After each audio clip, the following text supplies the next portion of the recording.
Welcome to my channel. Tonight's story is one of unexpected connection, quiet strength, and the kind of love that speaks without words. It begins inside a grand ballroom shimmering with crystal lights, where laughter and whispers float like perfume in the air.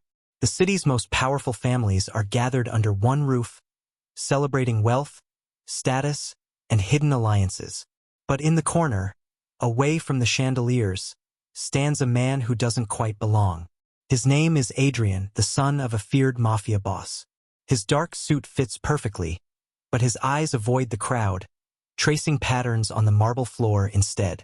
He doesn't speak much. He never has. People say he's distant, strange, hard to understand. They don't know that he lives in a world of his own. Quiet, careful, full of details no one else ever notices. Tonight, like every night, he stands alone, until she walks in. Her name is Isabella, a woman whose kindness shines even through the haze of champagne and envy. She sees what others don't: the loneliness behind Adrian's stillness, the intelligence in his silence. When her gaze meets his, something changes.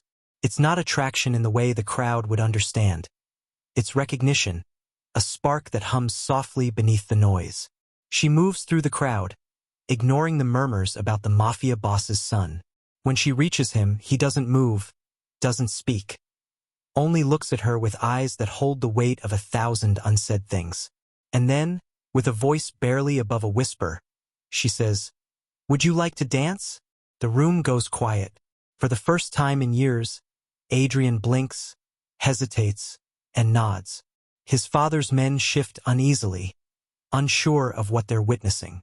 The music swells again, slow and haunting.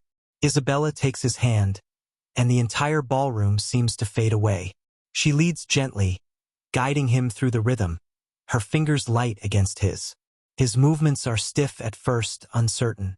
But as she looks into his eyes and smiles, something inside him breaks open, like a door that had been locked too long. He moves with her, not perfectly, but sincerely. Every step feels like a confession. Around them, people stare. The son of the most feared man in the city, smiling. The something no one thought possible. As the night unfolds, whispers follow them. Some say she's brave, others call her foolish. But Isabella doesn't care. She feels his heartbeat through his palm, quick and trembling. When the song ends, he doesn't let go. For the first time, Adrian speaks softly, his voice fragile but steady. "Thank you." That single word carries more emotion than 1,000 speeches. She smiles, sensing something deeper, an unspoken truth behind his eyes. But not everyone in the room shares her warmth. Across the hall, a pair of cold eyes watches from the shadows. The mafia boss himself. Don Lorenzo sees everything. His empire was built on control, and control is what he fears losing most. His son was always the one thing he couldn't mold, couldn't use. Now he watches as this woman, this outsider, reaches the part of Adrian no one could touch. Later that night, as the guests leave and the lights dim, Lorenzo calls her to his private room. His tone is calm but sharp. "You're kind," he says, "but kindness doesn't belong in my world." Isabella stands her ground, her voice steady. "Your world doesn't scare me." He deserves to feel something real. The silence that follows is heavy, like a storm before thunder. Lorenzo studies her face and, for the first time in years, hesitates. She's different. She's not trying to win his favor. She's trying to save his son. In the days that follow, Adrian begins to change. He smiles more, listens more, starts drawing again. The sketches he once hid in notebooks filled with quiet dreams. Isabella spends hours with him, reading, walking by the river, showing him how to find peace in noise. But with every new beginning comes danger.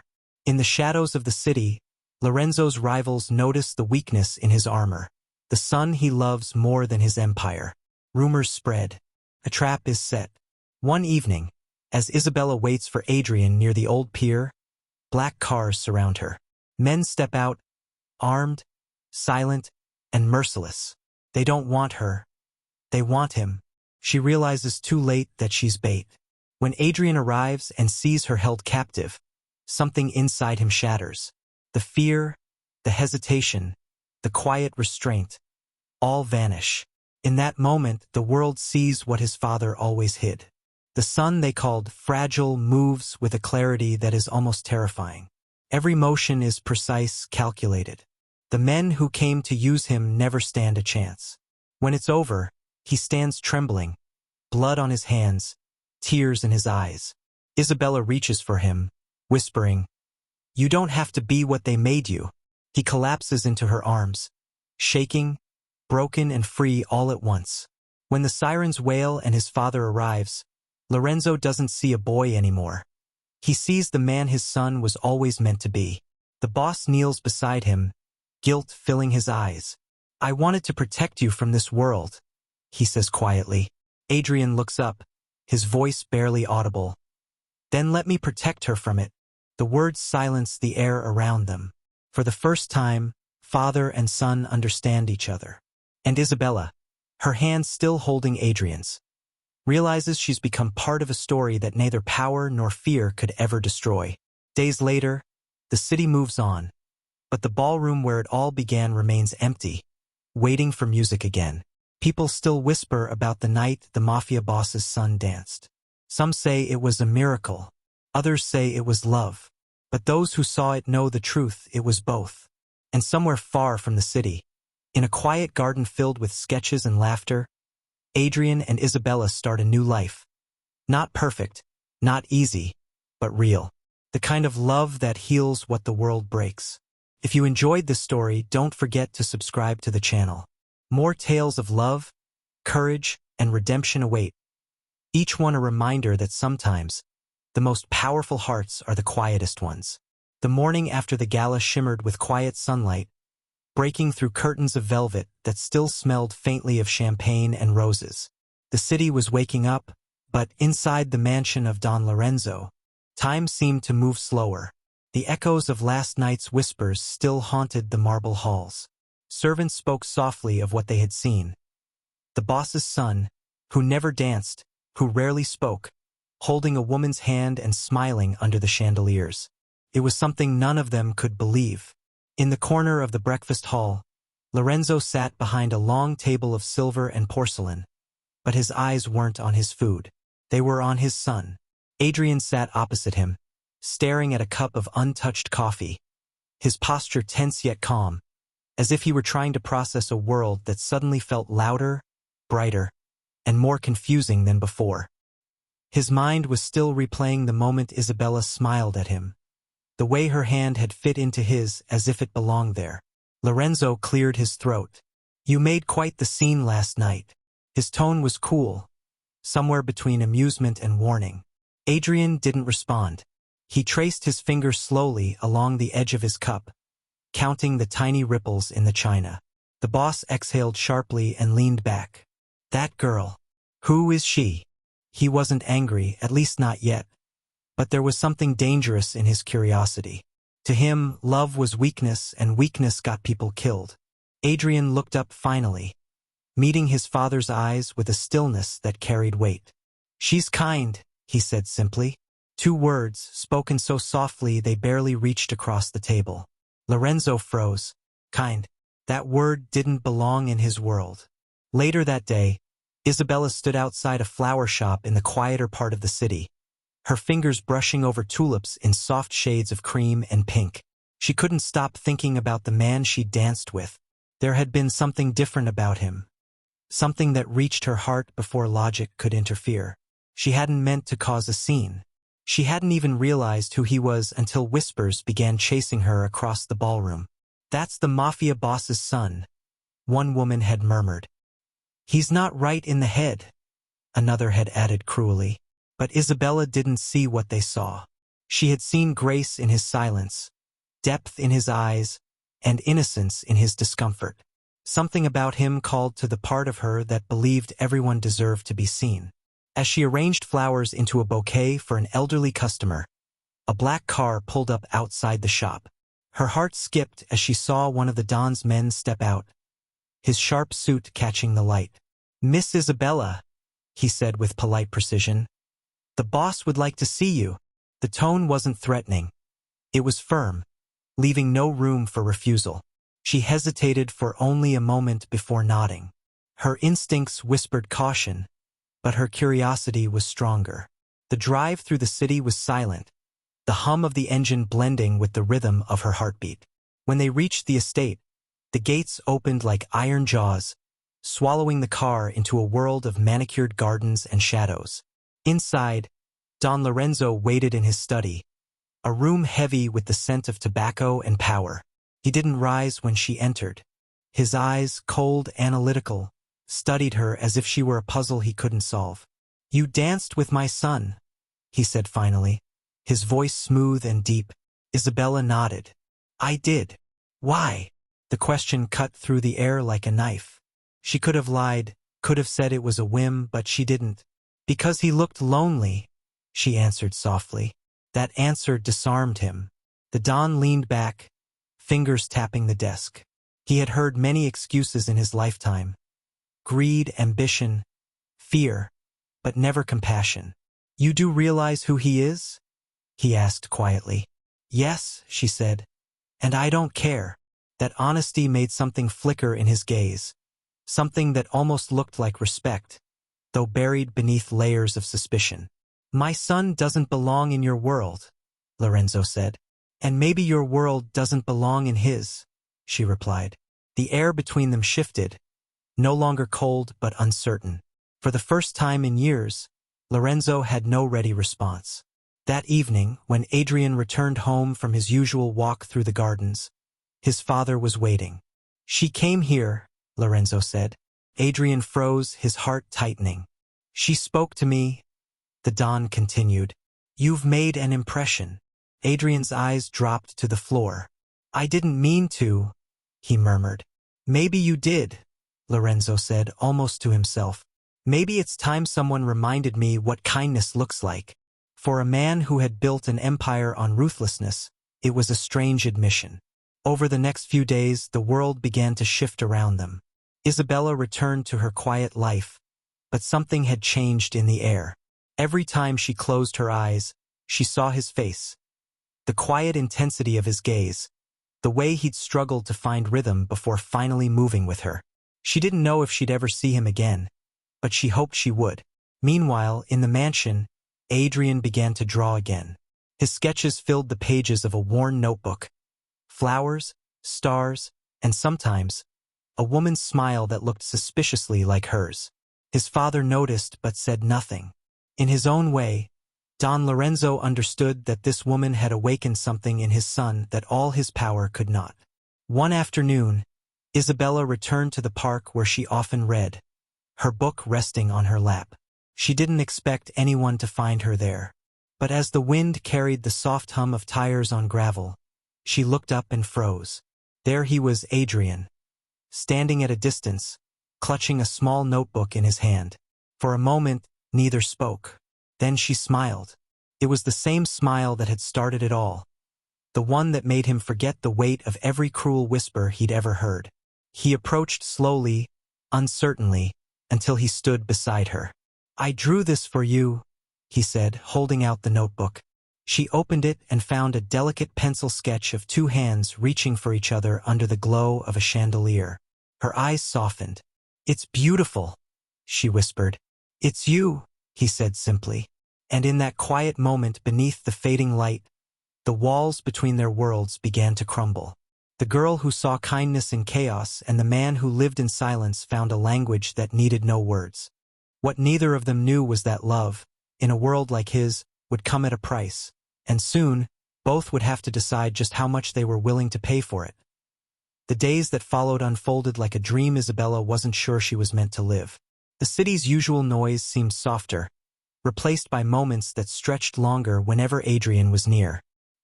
He began to meet her often at the same park, where the afternoon light fell through old trees, turning the world gold.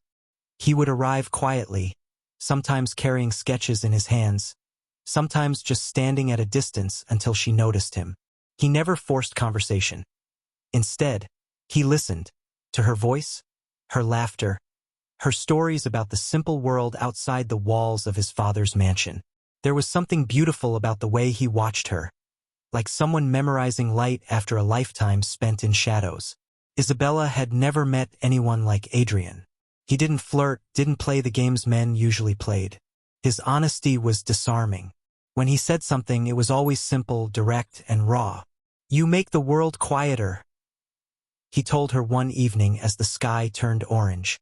She smiled, realizing it was the most profound compliment anyone had ever given her. In return, she told him about her childhood.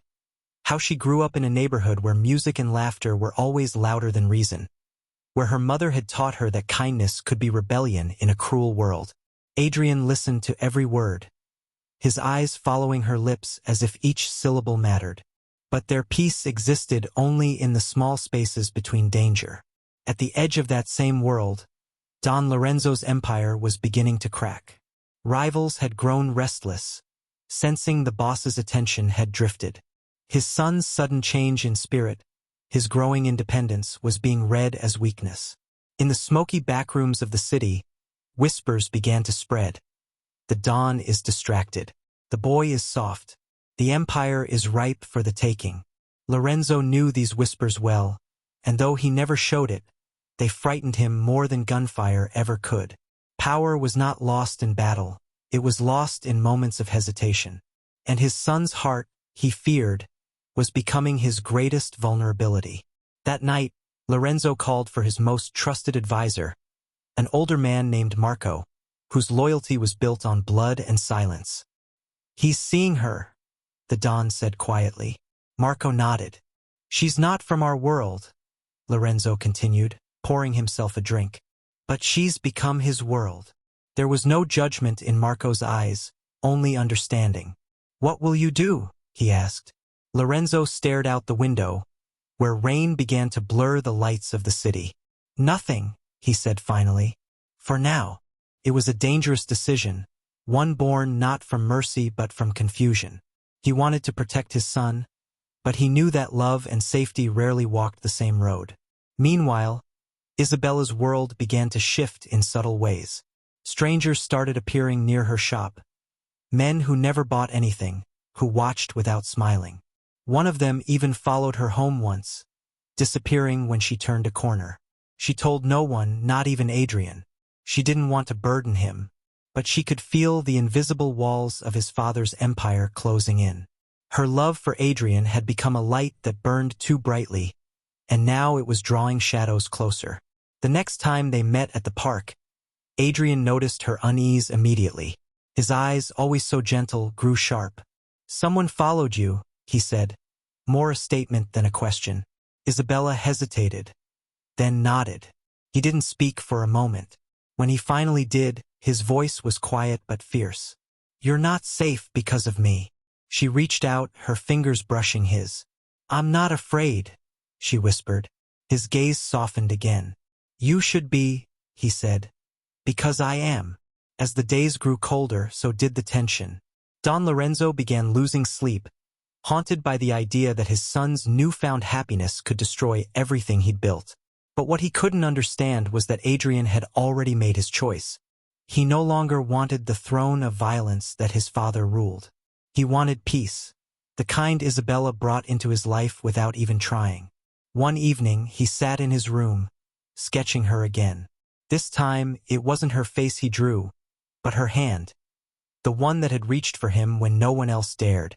Beneath the drawing, he wrote 3 words in careful, uneven script. "She saved me."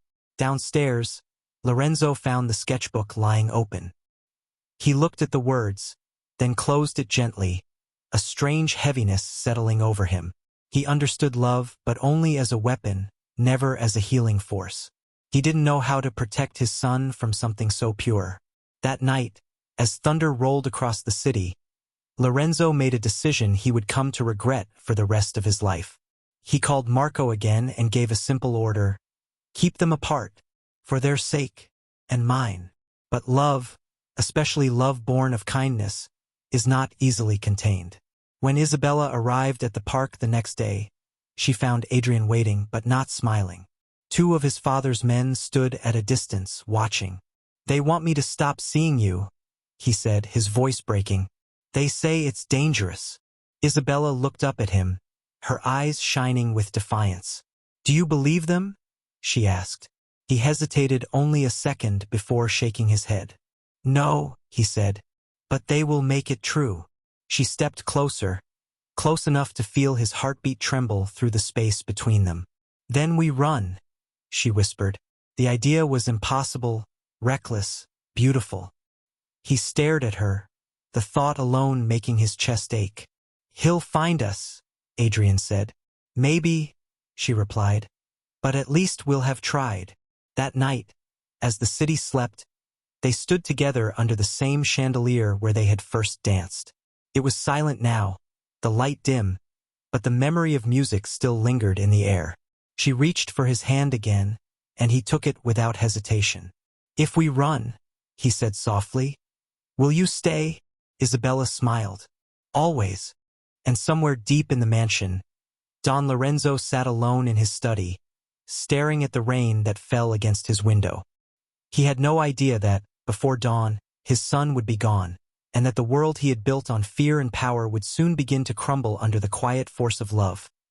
The dawn after their escape broke soft and gray over the coastal highway, mist curling like breath across the asphalt. Adrian drove in silence, the hum of the engine the only sound between them. Isabella sat beside him, her hand resting gently on his. Neither spoke of what they had left behind, the mansion, the empire, the father who would never forgive. The city was fading behind them now, its towers swallowed by the fog, but in its place came something new and fragile: freedom. It was the first time Adrian had seen the world beyond his father's shadow, and though the unknown terrified him, the warmth of Isabella's presence anchored him. She leaned her head against the window, watching the horizon melt into pale sunlight, and whispered, "We're really doing this." Adrian nodded slowly. "We are." It was both a promise and a prayer. They reached a small town by the sea, the kind of place where no one asked questions and everyone minded their own. They rented a room above an old cafe run by a kind widow who spoke little English. The room smelled faintly of salt and wood polish, its single window overlooking the shore. For the first time in his life, Adrian felt the world move without fear. He began sketching again, drawings of the sea, of birds in motion, of Isabella's face when she laughed. She found joy in the smallest things. Making coffee in the mornings, leaving notes on his sketchpad, reading aloud to him until he fell asleep. It wasn't a perfect life, but it was theirs, and for a while that was enough. But love that blooms in the shadow of power never stays hidden for long. Back in the city, Don Lorenzo's fury grew colder by the hour. He had searched every corner of his empire for his son, sending men to ports, airports, and borders, but Adrian and Isabella had vanished as if the earth had swallowed them whole. The Don's reputation began to waver. Whispers among his rivals grew louder. They said he had lost control, that his empire had gone soft. To men like Lorenzo, humiliation was more dangerous than bullets. He sat alone in his study one evening, staring at a single photograph of his son as a child, holding his mother's hand. It had been taken long before the world turned cruel. "He's all I have left," the Don murmured to no one. Marco, standing nearby, said softly, "Then bring him back before someone else does." And someone else had already begun to move. One of Lorenzo's oldest enemies, a rival syndicate leader named Vico Moretti, saw an opportunity. He knew about the Don's missing son and the girl who had stolen his heart. To Vico, love was leverage. He sent men to every small town along the coast, armed with photographs and lies. It didn't take long before one of them spotted a familiar figure sketching by the sea. The message was sent that same night. Found them. Back at the seaside cafe, Isabella sensed the change before Adrian did. The quiet peace that had carried them through those first days began to tremble under the weight of something unseen. One evening, while they were walking along the shore, she noticed a black car parked far up the road, headlights dimmed but watching. Her hand found Adrian's instinctively. "We have to leave," she whispered. His expression changed, calm turning to focus. The old instincts he had tried to bury stirred again. He nodded once, and they returned to the room, packing what little they had. "Where will we go?" she asked. "Somewhere no one will look," he said. But there was a hint of fear in his voice. He knew that wasn't true. He knew that men like his father didn't lose things, they reclaimed them. By the time night fell, the sound of engines echoed down the narrow streets. Adrian looked out the window and saw them. 2 cars, headlights cutting through the mist. He turned to Isabella. "Stay behind me," he said. His voice was steady now, different. The quiet boy who had once stood alone at a ballroom's edge was gone. What remained was something sharper, something forged by love and necessity. As the first man stepped from the car, Adrian moved faster than anyone expected. Years of watching his father's world had taught him how to act under pressure, and now those lessons came alive. The fight was brutal but brief. When the last man fell, silence returned, broken only by the wind rattling the door. Isabella's eyes filled with tears, not from fear, but from the realization of what he had become to protect her. They fled again that night, following backroads under a moon that hung low and pale. As they drove, Isabella reached for his hand. "You didn't have to," she began, but he stopped her with a glance. "Yes, I did," he said. "They would have taken you from me." She turned her face away, the weight of his words sinking in. She loved him fiercely, but she knew the cost of love in a world like his. There would always be a price, and it was only a matter of time before fate came to collect it. Meanwhile, in the city, Don Lorenzo received the report that his son had been found, and that men sent by his rival were dead. A strange silence filled the room as he read the details. "He killed them," Lorenzo whispered. Marco nodded. "Your son isn't a boy anymore." For the first time, the Don smiled, a faint, tragic smile. "He's his father's son after all."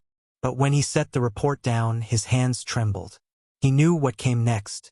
Vico Moretti would not forgive this. Blood demanded blood, and now the war he had feared was inevitable. As dawn crept over the horizon, Adrian and Isabella reached the edge of another town. They stopped at a cliff overlooking the ocean, where the wind roared like an endless chorus. "We can't keep running," Isabella said softly. Adrian looked out at the waves crashing against the rocks below. "Then we stop," he said. "Here." She stared at him, tears blurring her vision. "If we stop, they'll find us." He turned to her then, his expression calm, resolute. "Let them," he whispered. "I'm done being afraid." He took her hands in his and held them against his chest, where his heartbeat raced beneath his skin. "You taught me that love isn't weakness," he said quietly. "You made me see that the world isn't just violence and silence. If they come, I'll face them. But I won't lose this. I won't lose you." She pressed her forehead against his, her tears warm against his skin. For the first time since they fled, the fear between them began to melt into something stronger, something like faith. Far away, as the sun began to rise over the city, Don Lorenzo prepared for war. He sent his men to arm themselves, his empire ready to burn to bring his son home. But even he didn't understand what his son had already become. Adrian was no longer a shadow of his father. He was something new, a man willing to destroy empires not for power, but for love. And as the waves below crashed harder, the first echo of approaching engines whispered through the wind, signaling that the past was coming for them. And this time, it would not be so easily escaped. Night settled thick and heavy around the cliffs, the sea below rumbling like a warning from something ancient and unseen. Adrian and Isabella stood hand in hand under the faint glow of the moon, their shadows stretching across the rocks like 2 figures caught between worlds, the one they had fled and the uncertain future that waited ahead. The cold air smelled of salt and rain, and though neither spoke for a long time, their silence carried the weight of everything they'd survived. But peace, even fleeting peace, has a way of breaking too soon. Far beyond the coastline, 2 convoys of black cars cut through the night like arrows aimed at destiny. Inside the lead vehicle sat Don Lorenzo, his expression unreadable, the years of violence etched deep into his features. He wasn't there as the crime lord the city feared. He was there as a father searching for his son. Yet behind him, in the second convoy, another man followed with darker intentions.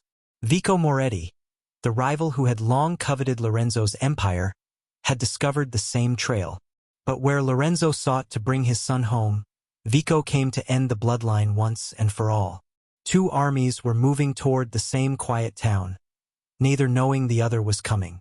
Inside the small house by the cliff, Isabella lit a candle and watched Adrian sketch by the window. His eyes were distant, his movements slower than usual.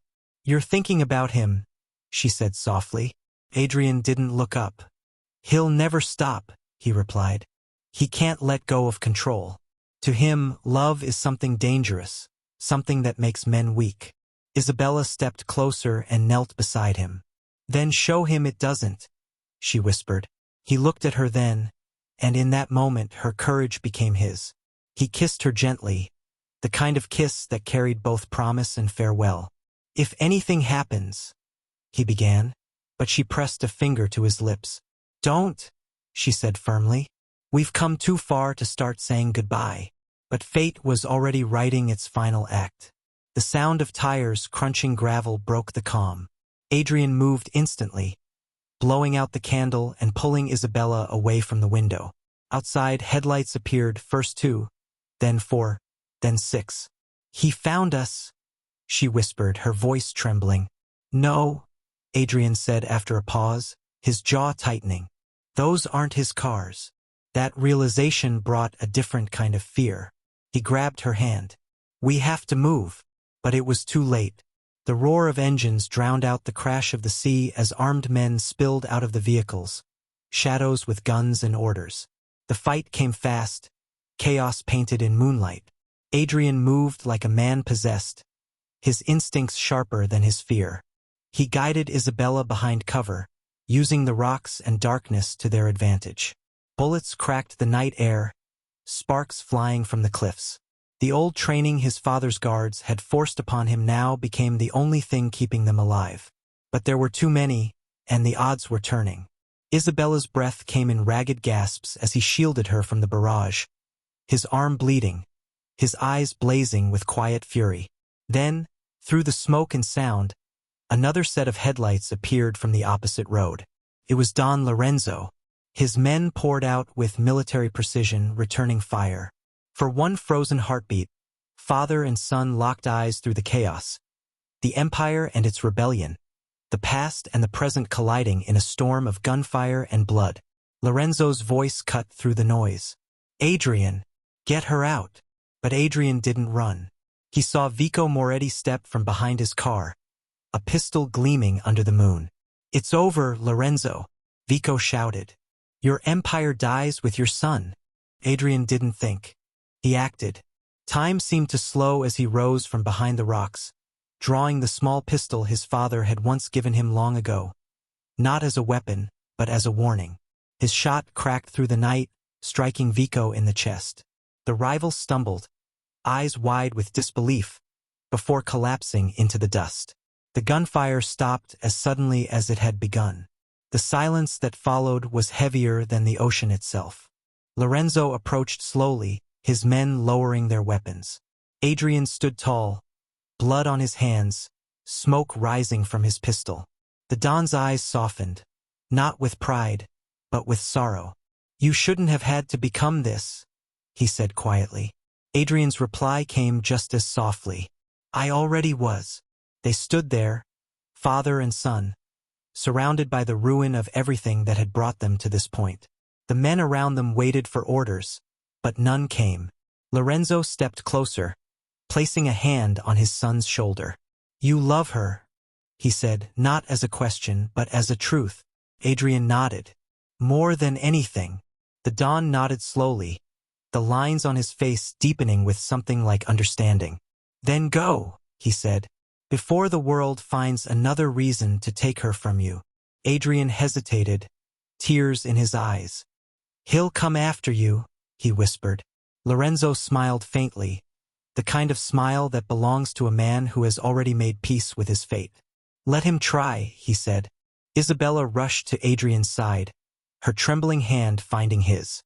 "We can't stay," she whispered. He turned to his father one last time, words caught in his throat. "Thank you," he managed. Lorenzo nodded, his gaze lingering on them as they disappeared into the darkness. When they were gone, he turned to Marco and said quietly, "It ends tonight." As dawn broke once more over the cliffs, the ocean carried the scent of gunpowder and salt. Adrian and Isabella stopped at a hill overlooking the sea, their clothes torn, their hearts still pounding. The sky was pink and gold, the kind of sunrise that makes even the most broken souls believe in redemption. She leaned her head on his shoulder. "Do you think he'll forgive us?" she asked softly. Adrian's voice trembled when he answered, "I think he already did." Behind them, far away, the empire of Don Lorenzo began to crumble. Some say by choice, others say by destiny. But none could deny that it ended not in betrayal, but in love. For the man who ruled with fear finally learned that power meant nothing without the courage to let go. And the son who was once alone finally found his freedom in the woman who had dared to see him. As they walked toward the horizon, hand in hand, the wind carried the faint echo of that ballroom song, the one that had started it all. It was as if the universe itself remembered the moment when the lonely son of a mafia boss met the woman who taught him what it meant to be alive. The world would forget their names, but the story of their dance, their courage, and their defiance would live forever. In whispers, in love, and in the quiet promise that even in the darkest worlds, light can still find a way through. The war that had chased them for months was over, but its echoes remained in every breath they took. The cliffs had witnessed fire, fear, and the end of a dynasty. Now they stood in the aftermath. Adrian and Isabella, two souls who had torn through destiny just to find a sliver of peace. The morning light washed over the coastline like forgiveness, brushing gold over the ruins of a world built on power.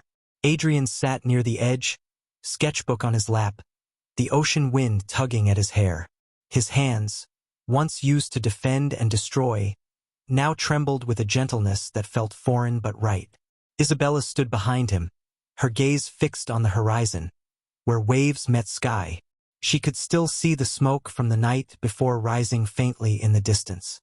It wasn't just the end of a fight. It was the end of everything that had defined them. The news would later call it the Night of Silence, when the old Mafia order burned itself into history. Don Lorenzo's empire, once untouchable, had collapsed not by rival bullets but by his own choice. He stayed behind to make sure no one followed his son again. When the fire consumed his mansion, the city watched from afar, whispering legends about the boss who chose love over legacy. Some said he survived, disappearing into the shadows like a ghost of his own making. Others believed he perished with his sins, leaving behind nothing but stories. But for Adrian, it didn't matter. He knew his father's final gift was freedom, the kind he'd never known while living under his rule. In the weeks that followed, life began to unfold in slow, fragile patterns. They settled in a coastal village under new names. Isabella worked in a small flower shop, her laughter slowly replacing the silence that used to haunt her. Adrian painted for hours, sometimes for money, sometimes just to breathe. His art found a strange beauty in imperfection. The cracks in walls, the curve of broken glass, the tenderness of hands reaching for each other. Locals came to know him as the quiet artist who rarely spoke but whose eyes held oceans. Isabella would watch him from across the street sometimes, her heart swelling at the sight. She had seen him at his lowest, his most broken, and now she was seeing him rebuild, piece by piece. Yet even in peace, shadows lingered. There were nights when Adrian woke in cold sweat, hearing the echo of gunfire, the sharp voice of command, his father's distant call. Isabella would wake beside him, her hand on his chest, whispering until the trembling stopped. "It's over," she would say softly, her voice steady, anchoring him back to the present. He would close his eyes and breathe her in, her scent of lavender and sea salt pulling him back from the past. "You're my world now," he'd whisper in return, and every time he said it, he meant it more. But the universe has a strange sense of justice. It doesn't always punish, but it never forgets. One evening, a letter arrived at their door, no address, no signature. Inside was a single photograph of Don Lorenzo alive, standing beside the ruins of his old mansion. On the back, a message written in his familiar, elegant hand. Take care of her. She saved you. You saved me. Adrian stared at the words for a long time, his throat tightening. For years, he had carried resentment like armor, but in that moment, all he felt was peace. The man who once ruled an empire had chosen love as his final act, and that was enough. He folded the letter carefully and placed it inside his sketchbook, between pages filled with drawings of Isabella. That night, he told her everything. She listened quietly, her fingers tracing the edge of the photograph. "He loved you," she said softly. Adrian nodded, eyes glistening. He just didn't know how. Seasons passed, and the scars of their journey softened into memories. Isabella opened a small gallery by the sea, filled with Adrian's paintings, each one telling a fragment of their story. Visitors came from distant towns to see the art that felt alive, as if each stroke carried whispers of love, loss, and redemption. When people asked about the artist, she would only smile and say, "He paints what can't be said." They lived quietly, without fear, without masks, their love no longer needing to hide. Sometimes, on quiet nights, they would return to the cliffs where it all began. They would sit together under the stars, listening to the rhythm of the waves below. "Do you ever miss the city?" Isabella would ask. Adrian would shake his head. "The city was never home," he'd reply. "You are." She would smile, resting her head on his shoulder. "Then we found what we were meant to." He'd nod, gazing at the horizon where sky met water, and for the first time in his life, the world felt still. Their story was never told in books or newspapers. It didn't need to be. It lived in whispers, in paintings, in the way the sea seemed to hum when the wind passed over it. Those who visited their gallery years later spoke of a strange warmth that filled the room, a sense that love had been fought for there, not in words, but in silence, sacrifice, and the courage to see beauty where others saw brokenness. And so, the boy who once stood alone at a ballroom's edge became a man who painted his piece. The woman who reached out her hand became the light that saved him from darkness. Together, they built a world where kindness conquered fear, where love was no longer a weakness but the strongest power of all. If you enjoyed this story, don't forget to subscribe to the channel. Here, every tale reminds us that love, even in the darkest worlds, can become the light that changes everything.